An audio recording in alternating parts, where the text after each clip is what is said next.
আপনারা দেখছেন একুশে টেলিভিশন।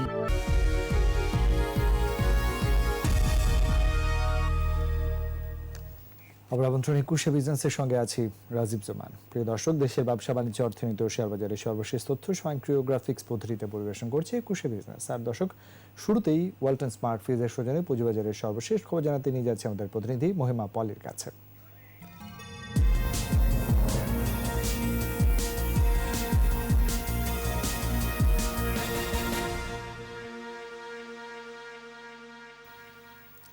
ধন্যবাদ রাজীব জামান আপনাকে। দর্শক, প্রথমে জানিয়ে রাখছি পুঁজিবাজারের তালিকাভুক্ত 5টি কোম্পানির পরিচালনা পর্ষদের সভা আজকে অনুষ্ঠিত হচ্ছে এবং কোম্পানিগুলোর নাম আমি জানিয়ে দিচ্ছি। United commercial bank, federal insurance, active fine, FC agro এবং ইসলাম ইন্স্যুরেন্সের পরিচালনা পর্ষদের সভা আজ অনুষ্ঠিত হবে। এদিকে ঢাকা স্টক এক্সচেঞ্জে দিনের শুরু থেকে এখনো পর্যন্ত কিছুটা ওঠানামার মধ্য দিয়ে লেনদেন চললেও এই মুহূর্তে দেখা যাচ্ছে সূচকের মিশ্র প্রবণতার মধ্য দিয়ে লেনদেন চলছে ঢাকা স্টক এক্সচেঞ্জে, যেখানে ডিএসসির প্রধান সূচকটি 3 পয়েন্টের মতো বেড়েছে এবং 5,979 পয়েন্টের সূচকটি অবস্থান করছে, যেখানে 30 সূচকটি আমরা দেখতে পাচ্ছি নেগেটিভ রয়েছে 8 পয়েন্টের মতো এবং 1477 কোটি 51 লাখ টাকা লেনদেনের মধ্য দিয়ে লেনদেন চলছে।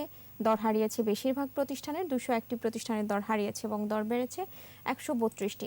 টপ ট্রেডের তালিকায় বেক্সিমকো, পায়োনিয়ার ইন্স্যুরেন্স এবং ফরচুনের অবস্থান যথাক্রমে প্রথম, দ্বিতীয় এবং তৃতীয় অবস্থানে। এদিকে এই মুহূর্তে দেখা যাচ্ছে টপ গেইনার্সের তালিকায় national feed mill, Gemini sea food, Asia ইন্স্যুরেন্সের অবস্থান প্রথম, দ্বিতীয় এবং তৃতীয় অবস্থান রয়েছে এবং এই তিনটি প্রতিষ্ঠানই আমরা দেখতে পাচ্ছি যে এই মুহূর্তে বিক্রেতা শূন্য হয়ে হল্টেড প্রাইসে অবস্থান করছে এবং চতুর্থ অবস্থানে যে প্রতিষ্ঠানটি রয়েছে এই মুহূর্তে গ্রিন ডেল্টা, এই প্রতিষ্ঠানটিকে আমরা দেখতে পাচ্ছি সর্বশেষ 112 টাকা 40 পয়সা লেনদেন হয়েছে, অর্থাৎ এই প্রতিষ্ঠানটি কিন্তু বিক্রেতা শূন্য হয়ে হল্টেড প্রাইসে অবস্থান করছে এবং এই মুহূর্তে সেক্টরাইজ লেনদেনে শুধুমাত্র ইন্স্যুরেন্স সেক্টরে পজিটিভ ট্রেন্ডের মধ্য দিয়ে লেনদেন চলছে। এবং এই ছিল আমার কাছে থাকা ঢাকা স্টক এক্সচেঞ্জের এই মুহূর্তের খবরাখবর। চলে যাচ্ছি একুশে বিজনেসের মূল স্টুডিওতে। মহিমা পলি, আপনাকে অনেক ধন্যবাদ। দর্শক, ওয়ালটন স্মার্ট ফ্রিজের সৌজন্যে জানছিলাম পুঁজিবাজারের সর্বশেষ খবরাখবর। আর দর্শক, এখন রয়েছে সুব্রা গ্রুপের সৌজন্যে দেশের প্রস্তাবিত বাজেট এবং এগুলোর বাস্তবায়নের জায়গাগুলো নিয়ে বিশেষ আলোচনার জন্য আমাদের সাথে অনলাইনে সংযুক্ত আছেন south Asian network on economic modelling সানেমের গবেষণা পরিচালক অধ্যাপক ডক্টর সাইমা হক বিদিশা। আমরা সংযুক্ত হচ্ছি তার সাথে।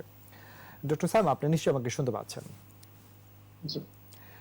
আমরা জানি যে ইতিমধ্যে বাজেট প্রস্তাবনা হয়েছে, সেগুলো নিয়ে তার আকার, রাজস্ব আহরণ চ্যালেঞ্জ, বাজেট ঘাটতি, বাস্তবায়নের জায়গাগুলো নিয়ে নানা ধরনের আলোচনা রয়েছে। প্রথমে একটু আপনার মতামত দিয়ে শুরু করতে চাইবো যে ওভারঅল বাজেটটা আপনার দৃষ্টিতে কেমন হলো?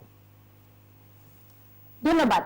আমি যদি একটু বলি, এটা হচ্ছে যে আমরা যদি চলতি অর্থ বছরের বাজেটের দিকে তাকাই আর প্রস্তাবিত বাজেটটির দিকে তাকাই এবং একটু তুলনা যদি করি, তাহলে একটা বিষয় কিন্তু মোটামুটি ভাবে স্পষ্ট যে সার্বিকভাবে মোটা দাগে বাজেটের কাঠামোগুলোর মধ্যে, অর্থাৎ কর জিডিপির যে হার, বাজেট ঘাটতির সাথে জিডিপির যে হার, এই সমস্ত বিষয়গুলোর দিকে যদি তাকাই, খুব বড় ধরনের পরিবর্তন কিন্তু আমরা লক্ষ্য করিনি।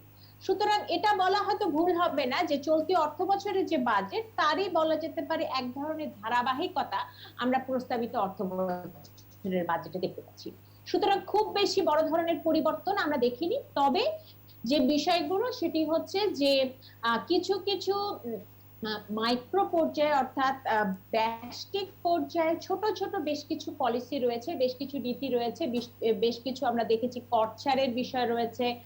এর পাশাপাশি আমরা দেখেছি যে বিভিন্ন ধরনের যে বরাদ্দ, সেগুলোর ক্ষেত্রে আমরা দেখেছি যে একটা ইতিবাচক বেশ কিছু চিত্র উঠে এসেছে। তবে সার্বিকভাবে একটা বিষয় হয়তো বলতেই হয়, সেটা হচ্ছে যে মোটা দাগে বর্তমানে আমরা করোনাকালীন সময়ে যে পরিস্থিতির মধ্য দিয়ে যাচ্ছি, অর্থাৎ এক বছরের উপরে 101 বছরের মতো আমরা কিন্তু করোনা ভাইরাসের অভিজ্ঞতার সাথে এই অর্থনীতি কিন্তু টিকে থাকার চেষ্টা করছে, মানুষ টিকে থাকার চেষ্টা করছে। সেটার পরিপ্রেক্ষিতে যদি আমরা বলি, সেটা হচ্ছে যে করোনার সাথে সংশ্লিষ্ট হয়ে আমাদের এখন যে মূল লক্ষ্যমাত্রা, যে বিষয়গুলো থাকা দরকার ছিল, যে গুরুত্বপূর্ণ জায়গাগুলো, সেখানে যতটা গুরুত্ব আমরা আশা করেছিলাম ততটা গুরুত্ব পাইনি এবং এর ফলাফল স্বরূপ দেখা গেছে যে কর্মসংস্থানের যে চ্যালেঞ্জ, স্বাস্থ্য খাতের যে চ্যালেঞ্জ এবং দারিদ্রতা দূরীকরণের যে চ্যালেঞ্জ, সেই জায়গাগুলোতে কিন্তু যতটা বরাদ্দ, যতটা গুরুত্ব দরকার ছিল ততটা গুরুত্ব আমরা দেখিনি। বলা যেতে পারে এক ধরনের ধারাবাহিকতাই আমরা দেখেছি এবং সেই বিষয়ে আমার মনে হয় বেশ কিছু জায়গা আছে যে অগ্রাধিকারের ভিত্তিতে সেই জায়গাগুলো একটু বিবেচনা করাটা জরুরি। এবং আরেকটা বিষয় যেটা জি, জি। যেতে পারে, কারণ এখনো বাজেট পাস হয়নি, সুতরাং সামান্য কিছু পরিবর্তনের হয়তো সুযোগ থেকে যায়। আর আরেকটা জাস্ট বলে একটু শেষ করছি, সেটা হচ্ছে যে সার্বিকভাবে করোনা ভাইরাসের আগেও আমাদের বাজেটে কিন্তু কিছু কাঠামোগত সমস্যা রয়েছে। আমরা জানি যে সেই কাঠামোগত সমস্যাগুলোর মধ্যে বাজেট বাস্তবায়নের বিষয়গুলো রয়েছে, বরাদ্দের ক্ষেত্রে অগ্রাধিকারের বিষয়গুলো রয়েছে, সেগুলো নিয়ে কিছু তর্ক বিতর্ক রয়েছে, এবং সেগুলো নিয়েও দেখা যাচ্ছে যে প্রত্যাশা আমাদের যেটা ছিল তার তুলনায় আমাদের অনেক ক্ষেত্রেই কিন্তু আমরা আসলে তার সেই প্রতিফলনটা কিন্তু আমাদের বাজেটের যে বরাদ্দ, সে বরাদ্দে দেখতে পাই। জি, সেক্ষেত্রে সরাসরি চলে যাব যে খাতভিত্তিক যে প্রাধান্য দেওয়া হয়েছে বা বরাদ্দ দেওয়া হচ্ছে, সেই জায়গায় আপনার মতে কি ধরনের পরিবর্তনগুলো হলে আরো ভালো হতে পারে? জি, আমি এখন বলি যে দেখেন, আমরা যদি একেবারে অর্থনীতিবিদদের ভাষায় না বলি, আমরা যদি একদম সাধারণ মানুষকে, একজনকে জিজ্ঞেস করি, একজন মধ্যবিত্তকে যদি আমরা জিজ্ঞেস করি, কিংবা একজন নিম্ন মধ্যবিত্ত একজন মানুষকে যদি জিজ্ঞেস করি, আসলে আমাদের এখন অগ্রাধিকার কোথায়, এবং সেই হিসেবে যদি আমরা চিন্তা করি, কারণ বাজেট হচ্ছে মূলত সাধারণ মানুষের যে চিন্তা চেতনা, তার প্রতিফলন। প্রতিফলন হওয়াটাই ছিল সেক্ষেত্রে। আর স্বাস্থ্য সুরক্ষা সবচেয়ে গুরুত্ব এখন পাচ্ছে সাধারণ মানুষের দৃষ্টিতে। দ্বিতীয় যে বিষয়টা হচ্ছে, অনেকেই কাজ হারিয়েছে, সুতরাং কর্ম এবং অনেকের আয় কমে গেছে, কর্মসংস্থান গুরুত্বপূর্ণ। এবং তৃতীয়ত যে বিষয়টা, সেটা হচ্ছে শিক্ষা খাত। আমি বলবো এটা এবছর আমরা খুব গুরুত্বের সাথেই আমার মনে হয় আমাদের বলতে হচ্ছে যে শিক্ষা খাতে ছেলে মেয়েরা কিন্তু অনেক পিছিয়ে গেছে, সুতরাং এটা আরেকটা গুরুত্বপূর্ণ অংশ। এবং সেটা দিক দিয়ে যদি সেই খাতগুলো দিয়ে যদি আমি তাকাই, তাহলে আমরা বলতে পারি যে আরেকটি খাত কিন্তু অবশ্যই চলে আসে, কারণ আমরা যখন বলছি কর্মসংস্থান, তখন কিন্তু একেবারে নিম্ন আয়ের যে মানুষগুলো রয়েছে তাদের জন্য দুটো বিষয় খুব গুরুত্বপূর্ণ হয়ে দাঁড়ায়। একটা হচ্ছে সামাজিক নিরাপত্তা কর্মসূচি, আরেকটা যেটি গুরুত্বপূর্ণ সেটা শুধু নিম্ন আয়ের মানুষ না, আমাদের সবার জন্য গুরুত্বপূর্ণ, যেটা আমাদের এই করোনা ভাইরাসের সময় যে ঘাটতির উপরে আমরা ভিত্তি করে অনেক দূর আগাতে পেরেছি, সেটা হচ্ছে কৃষি। সুতরাং স্বাস্থ্য, শিক্ষা, কৃষি এবং সামাজিক নিরাপত্তা, এই চারটিকে মোটা দাগে আমি বলবো যে সবচেয়ে অগ্রাধিকারের ক্ষেত্রে সবচেয়ে গুরুত্ব পাওয়াটা জরুরি ছিল বলে আমার মনে হয়। এর পাশাপাশি ক্ষুদ্র যে ব্যবসা কার্যক্রমগুলো, সেই ক্ষুদ্র ব্যবসায়ের ক্ষেত্রে বড় ধরনের কিছু প্রণোদনা, বড় ধরনের কিছু ছাড়, সেটার একটা আকাঙ্ক্ষা ছিল আমাদের দেশে। ডক্টর সামা, আরেকটি জায়গায় একটু আমরা আসতে চাই যে কর্পোরেট করের হারের বেশ কিছু পরিবর্তনের ইঙ্গিত রয়েছে, নতুন উদ্যোক্তা তৈরি, এবং বিশেষ করে গ্রামীণ অর্থনীতি যেন আবার ভালো জায়গায় যায়, সেই জায়গাগুলো অনেক ধরনের প্রস্তাব এসছে, সেই জায়গাটি একটু যদি আলোচনা আনেন। জি, আমি আমার মনে হয় এই বিষয়টা আমি প্রথমে যেটা দিয়ে শুরু করেছিলাম, বেশ কিছু ছোট ছোট কিন্তু ইতিবাচক পদক্ষেপ রয়েছে। সেই দিক দিয়ে যদি আমি বলি, আপনি সঠিকভাবেই বলেছেন যে কর্পোরেট করের ছাড়ের মাধ্যমে ব্যবসাগুলোকে, যেহেতু ব্যবসাগুলো একটা চাপের মুখে রয়েছে করোনা ভাইরাসের সময়, সেই কারণে ব্যবসাগুলোকে একটু স্বস্তি দেওয়ার চেষ্টা করা হয়েছে, এবং আমি মনে করি এটা সার্বিকভাবে ইতিবাচক।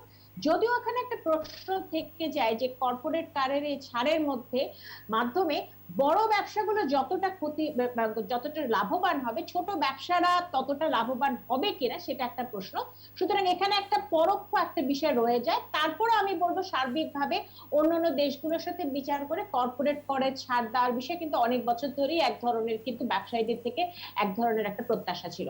দ্বিতীয় যেটা আমি বলবো সেটা হচ্ছে কৃষি খাতকে কিন্তু ছোট ছোট বিভিন্ন প্রণোদনার মাধ্যমে গুরুত্ব দেওয়া হয়েছে, যেটা আমি মনে করবো সার্বিকভাবে অর্থনীতির জন্য এবং গ্রামীণ অর্থনীতির জন্য আমি সাধুবাদ জানাচ্ছি যে এই ধরনের প্রণোদনা দেওয়ার জন্য। এবং যেখানে কৃষিক্ষেত্রে বিনিয়োগে দেখেছি, কৃষিক্ষেত্রে বিভিন্ন যন্ত্রপাতি আমদানির ক্ষেত্রে দেখেছি, এবং এর মাধ্যমে কৃষি খাতকে ভিত্তি করে গ্রামীণ তরুণরা বা গ্রামীণ মানুষরা তারা যদি কিছু কর্মসংস্থানের চিন্তা করে, তাহলে সেক্ষেত্রে তাদের কিছু সাশ্রয় দেওয়ার চেষ্টা করা হয়েছে, যেটা অবশ্যই প্রশংসাযোগ্য।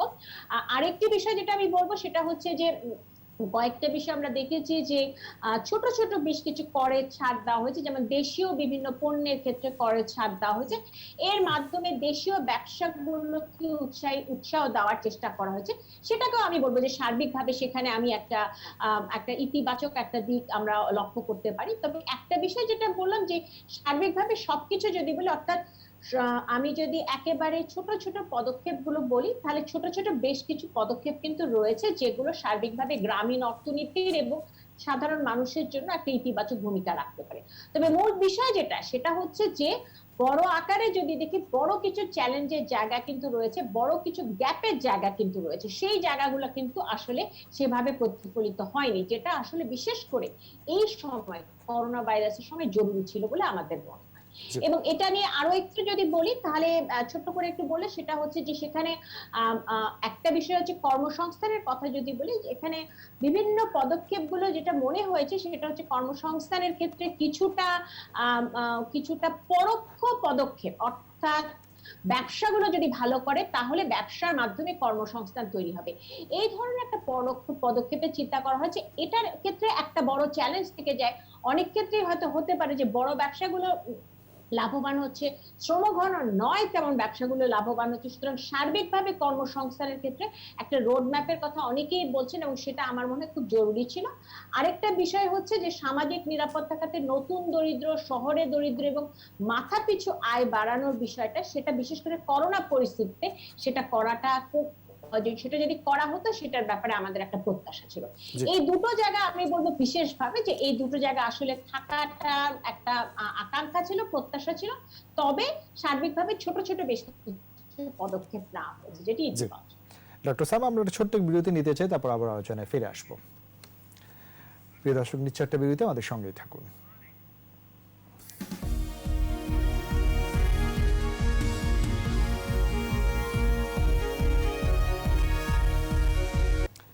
দর্শক, আবার সবাইকে স্বাগত জানাচ্ছি 21 বিজনেস। আর বিরতির আগে প্রস্তাবিত বাজেটের নানা দিক নিয়ে আমরা আলোচনা করছিলাম ঢাকা বিশ্ববিদ্যালয়ের অর্থনীতি বিভাগের শিক্ষক এবং সানেমের গবেষণা পরিচালক অধ্যাপক ডক্টর সামা বিদেশের সঙ্গে। ডক্টর সামা, আমরা আলোচনার শেষ দিকে এসে যেটি নিয়ে আলোচনা করতে চাইব যে আসলে বাজেট আকার ঘোষণায় সবচেয়ে বড় বিষয় নেই, বাস্তবায়ন হচ্ছে সবচেয়ে বড় ব্যাপার। সেই জায়গাটায় আসলে আমাদের রাজস্ব আহরণ, বাজেট ঘাটতি, অর্থায়ন এবং চ্যালেঞ্জ, এই জায়গাগুলো যদি আপনার প্রত্যাশার জায়গাটি বলেন। ধন্যবাদ। আমার মনে হয় যেটা আপনি খুব সঠিকভাবেই যে বিষয়টি বলেছেন সেটি হচ্ছে যে একটি বিষয় হচ্ছে, প্রথমে হচ্ছে বরাদ্দটা অগ্রাধিকারের সাথে সংযুক্ত কিনা, এটা হচ্ছে প্রথম বিষয়। দ্বিতীয় বিষয় হচ্ছে যে বাস্তবায়নে কি ধরনের হচ্ছে সেটা দেখা, এবং তৃতীয় বিষয় হচ্ছে বাস্তবায়ন বলতে তো আসলে আমরা আর্থিকভাবে বাজেটটা খরচ হচ্ছে কিনা সেটা আমরা বুঝাই, কিন্তু যে বিষয়টি গুরুত্বপূর্ণ সেটা হচ্ছে যে অগ্রাধিকারের ভিত্তিতে যে প্রকল্পগুলো নেওয়া হয়েছে মন্ত্রণালয় ভিত্তিক, সেগুলো আমাদের উন্নয়নের লক্ষ্যমাত্রা, আমি যদি এখানে বলি টেকসই উন্নয়নের লক্ষ্যমাত্রাকে একটা মোটা দাগে বলে থাকি, তাহলে সেটার সাথে সঙ্গতিপূর্ণ কিনা।